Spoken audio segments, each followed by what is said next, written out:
Alright. Oh, can you hear me? Alright, cool. This is a screen recording of my process of creating this audio track. So I was given all of these by our instructor, all of these sound effects and music, and then I got the voiceover off of YouTube from a YouTube converting site. And so I decided to use the scene from The Office where Michael drives into the lake because it's one of my favorite scenes, and it's the first thing I thought of after I listened to all the sound effects and thought about what I could do with it. I'm a huge Office fan, so it's just the first thing that came to my mind, and I tried to think of something else, and I couldn't. So yeah, I was pretty excited to work with that clip.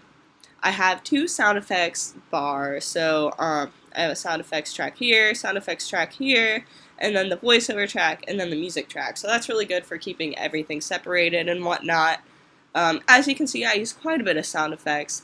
I wanted to try to make this project seem like it fit in with the scene and that you couldn't tell the difference from the actual Office clip versus my audio clip. So I thought that was pretty cool to see if you could close your eyes and see how realistic it sounded. So I started out by setting the scene with the little bleeps, and then I did have to adjust the volume on a lot of these and have stuff fade in and fade out, which I just toyed with it, and it made it sound a lot better than it originally did without the sounds adjusted. So obviously you're going to listen to it in my SoundCloud link, but I'll go through and talk about it a little bit here. Well, we're 0 for 6. Last chance is the Elmhurst Country Club, other side of the lake on the southeast side. I tried to make the car door sound as realistic as possible, along with the footsteps, and just make everything sequence how it should. Threw everything I had at that guy, nothing. That's how it goes sometimes, you know. I tried to make the music sound like it was coming from the background rather than overbearing the voices and stuff. I wanted you to still be able to hear the voices, and I wanted it to sound like the radio was just on low in the background so that they could talk through it. Lose everything falls apart, and eventually you die and no one remembers you. That is a very good point. Make a right turn.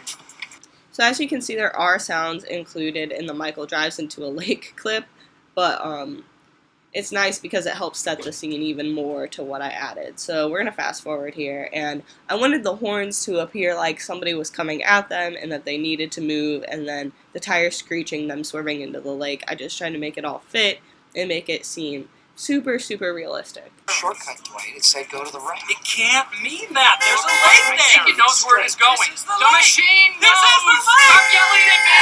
Stop yelling. There's no room here. I did judge it off of their voices when I should put the car horn and the screeching, because when Dwight's voice starts getting more tense, that's when I was like, well, let's create a tense situation out of the sound effects I have. So that's basically how I did that, and then the rest of it is just the radio fading out and, them swimming afterward. Not in the car anymore, obviously, because it sinks in the lake. So, yeah, I hope you enjoyed it, and thank you for letting me have some creativity with this project. I really enjoyed it.